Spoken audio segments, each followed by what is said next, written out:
বৈধ recruiting agency যাদের recruiting licence নম্বর আছে বা আরএল নম্বর আছে, তারা যদি আপনাকে কোনো মেডিকেল সেন্টারে পাঠায়, এবং এই তালিকা যেটি বলছিলাম 34টি, এর তালিকার মধ্যে কিন্তু আপনাকে মেডিকেল করতে।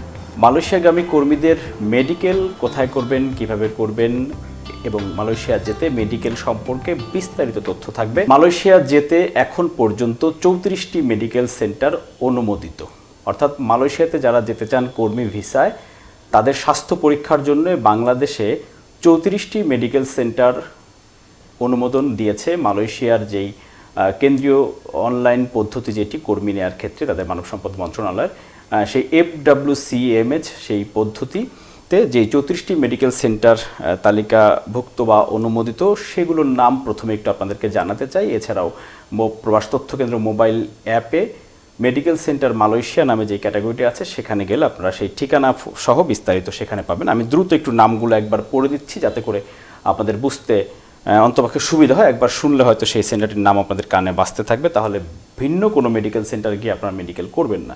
এরপরে নিয়মকানুন, প্রতারণার কৌশল, সেই বিষয়গুলো পরবর্তীতে আপনাদের সাথে বিস্তারিত আলোচনা করব। মালয়েশিয়াতে যাওয়ার জন্য কর্মীদের যেই 34টি মেডিকেল সেন্টার এখন পর্যন্ত এই 19 অনুমোদিত, এর মধ্যে রয়েছে Al Ghafli Medical Centre Limited, Al Humaira Health Centre Limited, Al Maha Diagnostic Centre and Medical Service, Al Hamad Medical Centre Limited, Catharsis Medical Centre Limited, Cure and Smile Bangladesh Foundation, Fairways Medical Centre, Global Medicare Diagnostic Centre Limited, Green Crescent Health Service, Gulshan Medicare, Human Diagnostic and Medical Centre, Lab Science Diagnostic, Life Diagnostic Centre Limited, Medinet Medical Services Private Limited, Medison Medical Services limited, meme Medical Centre, Perfect Medical Limited, Pushpa Clinic, Rajdhani Digital Medical Service Limited, Sheikh Fazilatunnesa Mujib Memorial, KPJ Specialised Hospital and Nursing College, Silmoon Diagnostic Centre, SKN Health Services, Uttara Care Health Centre, Unicare Medical Services, Zain Medical Limited, Victoria Health Care Limited, Orbital Medical Centre, Famous Specialised Hospital, Rainbow Hearts Medical Centre. এই যেগুলোর কথা বলছিলাম সেগুলো ঢাকা এবং এর আশপাশে, আর চট্টগ্রাম এবং সিলেটে আরও 4টি মেডিকেল সেন্টার অনুমোদিত আছে।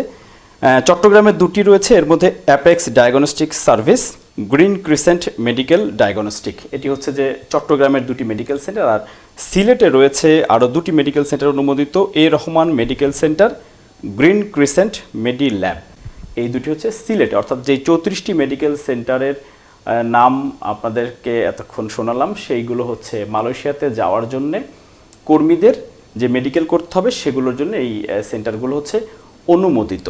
এর বাইরে কোনো প্রতিষ্ঠান থেকে যদি আপনি মেডিকেল বা স্বাস্থ্য পরীক্ষা করেন তাহলে আপনি মালয়েশিয়া যাওয়ার জন্য সেটি কোনো কাজে লাগবে না। আবারও বলছি, মালয়েশিয়ার যেই FWCMH পদ্ধতি আছে, যেটি মালয়েশিয়ার যেই সোর্স কান্ট্রিগুলো থেকে তারা কর্মী নেয়, সেই কর্মী নেয়ার তাদের সরকারি যেই অনলাইন পদ্ধতি, সেই অনলাইন পদ্ধতি বা সেই সরকার অনুমোদিত মেডিকেল সেন্টার হচ্ছে 34টি। এই 34টি, এর বাইরে করলে আপনার কাজে লাগবে না মালয়েশিয়া যাওয়ার জন্য। এখন অনেকেই প্রশ্ন করেন, এর আগে প্রবাসী কল্যাণ মন্ত্রণালয় থেকে যে 68টি মেডিকেল সেন্টারের একটি তালিকা দেওয়া হয়েছে এবং সেটি বিদেশগামী কর্মীদের জন্য বলা হয়েছে, সেটির বিষয় আসলে কি? সেই 68টি তালিকা পরবর্তীতে আপিল করে আরও বেশ কিছু মেডিকেল সেন্টার সেই তালিকা অন্তর্ভুক্ত হয়েছে। অর্থাৎ বিদেশগামী কর্মী, যেমন গামকা রয়েছে, গালফ কান্ট্রির জন্য গামকা, সৌদি আরব সহ অন্যান্য দেশের জন্য গামকা মেডিকেল করতে হয়, কুয়েতের জন্য আলাদা মেডিকেল সেন্টার রয়েছে, এবং মালয়েশিয়ার জন্য FWCMH পদ্ধতির অধীনে মেডিকেল সেন্টার রয়েছে। এগুলো হচ্ছে সংশ্লিষ্ট দেশের অনুমোদিত। অর্থাৎ একটি মেডিকেল সেন্টারকে 3ভাবে আপনার অনুমতি নিতে হয়। প্রথম হচ্ছে ডিজি হেলথ, স্বাস্থ্য অধিদপ্তর থেকে অনুমতি নিতে হয় যে এটি একটি মেডিকেল সেন্টার, তার সব অবকাঠামো অন্য সব কিছু ঠিক থাকলে তার একটি লাইসেন্স দেয়, নিবন্ধন দেয় ডিজি হেলথ। এটির প্রথম ধাপ, যে কোনো মেডিকেল সেন্টার, ক্লিনিক, হাসপাতাল করতে হলে আপনাকে প্রথম অনুমতিটি নিতে হবে সেখান থেকে। এটি হচ্ছে 1 নম্বর। 2 নম্বর হচ্ছে নতুন নিয়ম করা হয়েছে এই বছর, প্রবাসী কল্যাণ ও বৈদেশিক কর্মসংস্থান মন্ত্রণালয় থেকে একটা আন্তঃমন্ত্রণালয় কমিটি করা হয়েছে, যেসব মেডিকেল সেন্টার বিদেশে পাঠানোর জন্য কর্মীদের মেডিকেল করবে তাদেরকে প্রবাসী কল্যাণ মন্ত্রণালয়ের এই কমিটি থেকে অনুমতি নিতে হবে বা অনুমোদন নিতে হবে। সেই তালিকা হচ্ছে এই 68 জনের তালিকা। এখন এই 68 জনে কি মালয়েশিয়ার জন্য বা গামকার জন্য, সৌদি আরবের জন্য, কুয়েতের জন্য? না, এর মধ্যে গামকা আলাদা, মালয়েশিয়া আলাদা, অন্য দেশের জন্য কিন্তু আলাদা মেডিকেল সেন্টার। এখন প্রবাসী কল্যাণ মন্ত্রণালয় থেকে অনুমতি পাওয়ার পরেই কি আপনি মালয়েশিয়াতে কর্মী পাঠানোর জন্য সেই মেডিকেল সেন্টারগুলো মেডিকেল করতে পারবে? সেটি পারবে না। এজন্য মালয়েশিয়া সরকারের অনুমতি লাগবে। যেমন গামকা মেডিকেল যেগুলো, সেগুলো কিন্তু গালফ কান্ট্রিজ যেই অ্যাসোসিয়েশন আছে তাদের, সেখান থেকে তাদেরকে অনুমতি নিতে হবে। এটি হচ্ছে নিয়ম। তার মানে মালয়েশিয়ার জন্য ওই 68টি সবাই করতে পারবে না। সেই 68টির মধ্যে থেকে যেই 34টি মালয়েশিয়া সরকারের অনুমোদিত, তারা আসলে মালয়েশিয়ার জন্য মেডিকেল করতে পারবে। এবং যেই তালিকাটি আমি বলছিলাম, এটি হয়তো পরবর্তীতে সংযোজন হতে পারে, বিয়োজন হতে পারে, সেটি পরের বিষয়। বাট 19 সেপ্টেম্বর 2022 পর্যন্ত এই 34টি মেডিকেল সেন্টারের মাধ্যমে আপনাকে মেডিকেল করে মালয়েশিয়াতে যেতে হবে। এটা হচ্ছে মালয়েশিয়ার মেডিকেল সেন্টার তালিকা প্রসঙ্গে একেবারে বিস্তারিত আপনাদেরকে বলার চেষ্টা করলাম। এবার হচ্ছে মালয়েশিয়া মেডিকেল প্রসঙ্গে আপনাদের কিছু প্রশ্ন আছে, সেই প্রশ্নগুলোর উত্তর দিতে চাই। সেটি হচ্ছে যে অনেকেই জিজ্ঞেস করেন মালয়েশিয়া যাওয়ার জন্য প্রি মেডিকেল বলতে কোনো মেডিকেল করা হচ্ছে বা এরকম কোনো মেডিকেল আছে কিনা। না, মালয়েশিয়াতে যাওয়ার জন্য প্রি মেডিকেল বলতে কোনো মেডিকেল নেই।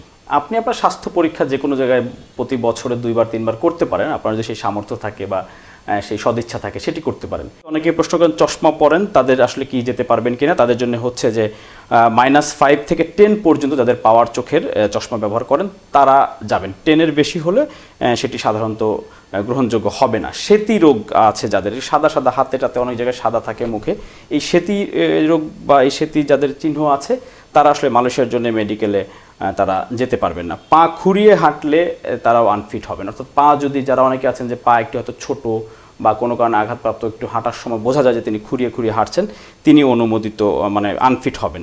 এবং 100 কেজির বেশি যাদের ওজন আছে তারা আনফিট হবেন। কিন্তু ওজন বা উচ্চতা যদি কম হয়, অনেকের হয়তো কম ওজন আছে, তাদের ক্ষেত্রে কোনো সমস্যা হবে না। আর মালয়েশিয়াতে মেডিকেল করার পর 3 দিনের মধ্যে মেডিকেল রিপোর্ট আসে সাধারণত, কারো কারো হয়তো 2-1 দিন বেশি লাগতে পারে, তবে 3 দিনের মধ্যে মেডিকেল রিপোর্টটি পাওয়া যায়। এবং এই যে মেডিকেল করবেন সেই মেডিকেলের মেয়াদ থাকবে হচ্ছে 3 মাস। এই 3 মাসের মধ্যে যদি আপনার নামে কলিং ভিসা আসে তাহলে কিন্তু আপনি মালয়েশিয়া যেতে পারবেন, নাহলে আবারও আপনাকে মেডিকেল করতে হতে পারে। এবং এর মধ্যে যদি প্রথম মেডিকেলে যদি কেউ আনফিট হন তাকেও কিন্তু এই 3 মাস অপেক্ষা করতে হবে। 3 মাস পরে আবারও তিনি মেডিকেল করতে পারবেন, এর আগে তিনি মেডিকেল করতে পারবেন না। এবং অনেকের যদি আনফিট দেখা যায়, বিশেষ করে কারো যদি বুকে সমস্যার কারণে আনফিট আসে, যদি এক্স-রে রিপোর্টে সেটি পাওয়া যায়, তাহলে তাদেরকে অবশ্যই ওষুধ খেলে বা চিকিৎসা নিয়ে তারা কিন্তু ঠিক হয়ে যান। তারা হয়তো 3 মাস পর আবারও মেডিকেল করে তারা যেতে পারবেন। আর মেডিকেলের জন্য অবশ্যই টিকা সার্টিফিকেটটি আপনার লাগবে। যারা ফাইজার, মডার্না বা অ্যাস্ট্রাজেনেকা টিকা নিয়েছেন তারা 2 ডোজ হলে হবে। আর চীনের তৈরি টিকা যেগুলো নিয়েছেন, সিনোফার্ম, সিনোভ্যাক সহ, এই টিকা হলে আপনাকে অবশ্যই 3 ডোজ নিতে হবে। এবং যারা 2 ডোজ টিকা নিয়েছেন, 2 ডোজ নেওয়ার 14 দিন পর আপনারা মেডিকেল করতে পারবেন। আর যারা হয়তো চীনের 3 ডোজ টিকা নেবেন, 3 ডোজ টিকা নেওয়ার পর দিনে আসলে তারা মেডিকেল করতে পারবেন। এবার হচ্ছে সবচেয়ে বড় একটি গুরুত্বপূর্ণ তথ্য জানাতে চাই। এবার এই যে মালয়েশিয়াতে মেডিকেলে নতুন একটি বিষয় যুক্ত হয়েছে, সেটি হচ্ছে যে যারা মাদক সেবন করে থাকেন সেই মাদক সেবীদের বিষয়ে। অর্থাৎ এই যে শতকরা 100 জন যদি মেডিকেল করেন, সেখানে দেখা যাচ্ছে যে 20 জন আনফিট হচ্ছেন। আর এই 20 জনের মধ্যে 15 জনই দেখা যাচ্ছে মাদক সেবনের কারণে তারা আনফিট হয়ে যান। সিগারেটটা এখানে সমস্যা হয় না, তবে সিগারেটের বাইরে যে সকল মাদক দ্রব্য আছে, সেটি গাঁজা হতে পারে, ফেন্সিডিল হতে পারে, মদ হতে পারে, ইয়াবা হতে পারে, হেরোইন হতে পারে, এই সকল মাদক যারা সেবন করেন তারা কিন্তু আনফিট হয়ে যাবেন। সেই ক্ষেত্রে মেডিকেল সেন্টার কর্তৃপক্ষ যেটি জানিয়েছেন যে এই মাদক সেবন 3 থেকে 4 দিন যদি কেউ গ্যাপ দিয়ে তারপরে টেস্ট করেন তাহলে তিনি সেটি ফিট হতে পারেন। তবে মালয়েশিয়াতে যাওয়ার পরে কিন্তু আবারও টেস্ট করতে হয় 1 সপ্তাহের মধ্যে, এটিও কিন্তু মাথায় রাখবেন। এবং এই যারা মাদক সেবন করে থাকেন বা অ্যালকোহল সেবন করে থাকেন তারা কিন্তু আনফিট হয়ে যাবেন। অবশ্যই মেডিকেলের আগে আপনারা যদি এই বিষয়টি সচেতন না হন তাহলে কিন্তু আপনারা আনফিট হয়ে যাবেন বা বিদেশে যাওয়ার স্বপ্ন আপনাদের পূরণ হবে না বা সফল হবে না। আরেকটি বিষয় অনেকে প্রশ্ন করেন যে আঙুল যদি কারো হয়তো কোনো আঙুল কম ছোট আছে বা একটা কাটা আছে বা বাঁকা আছে, সমস্যা আছে, যদি একটি আঙুল না থাকে বা বাঁকা থাকে, কাটা থাকে, তাহলে কিন্তু তিনি সেখানে ফিট হবেন। হ্যাঁ, একটি কিন্তু এর বেশি হলে সেক্ষেত্রে হয়তো ফিট হবেন। একজন বন্ধু একটি ছবি পাঠিয়েছেন প্রবাস তথ্য কেন্দ্রের কাছে, সেই ছবিটা আমি দেখে মেডিকেল সেন্টার কর্তৃপক্ষের কাছে জিজ্ঞেস করেছিলাম। ওনারা বলেছেন যে হ্যাঁ, উনি মেডিকেল ফিট হবেন, আনফিট হবেন না। তার মানে আপনাকে কিন্তু 10 আঙুলের যে ছাপ সেটি আপনাকে কিন্তু দিতে হয় বায়োমেট্রিক করার সময়, মেডিকেল করার সময়। এটি নিশ্চয়ই আপনারা সতর্ক থাকবেন, সজাগ থাকবেন, বা এই বিষয়ে আরও কিছু জানার থাকলে আপনারা কমেন্টে লিখতে পারেন, পরবর্তী সে বিষয়ে ভিডিও আকারে আপনাদের সামনে উপস্থাপন করা হবে। আর মেডিকেল ফি হচ্ছে 7,000 টাকা। মালয়েশিয়ার জন্য মেডিকেল ফি নেওয়া হচ্ছে 7,000 টাকা। এর কম বেশি কোথাও কেউ দিবেন না, মেডিকেল করবেন না। আর মেডিকেল করার জন্য অবশ্যই রিক্রুটিং এজেন্সি, বৈধ রিক্রুটিং এজেন্সি যাদের রিক্রুটিং লাইসেন্স নম্বর আছে বা আরএল নম্বর আছে, তারা যদি আপনাকে কোনো মেডিকেল সেন্টারে পাঠায়, এবং এই তালিকা যেটি বলছিলাম 34টি, এর তালিকার মধ্যে কিন্তু আপনাকে মেডিকেল করতে হবে, এর বাইরে কিন্তু মেডিকেল করবেন না। তাহলে নিশ্চয়ই বন্ধুরা, আপনারা মালয়েশিয়া যারা যেতে চান, মালয়েশিয়া যাওয়ার জন্য মেডিকেল সহ মেডিকেলের যেই প্রশ্নগুলো আপনাদের ছিল, আমার মনে হয় সেই বিষয়গুলো পরিষ্কার হয়ে গেছেন এই ভিডিওর মাধ্যমে। এরপরেও যদি আপনাদের কোনো প্রশ্ন থাকে সেগুলো আপনারা কমেন্টে লিখতে পারেন, পরবর্তীতে সেই বিষয়ে ভিডিও আকারে আপনাদের বিস্তারিত জানানো হবে।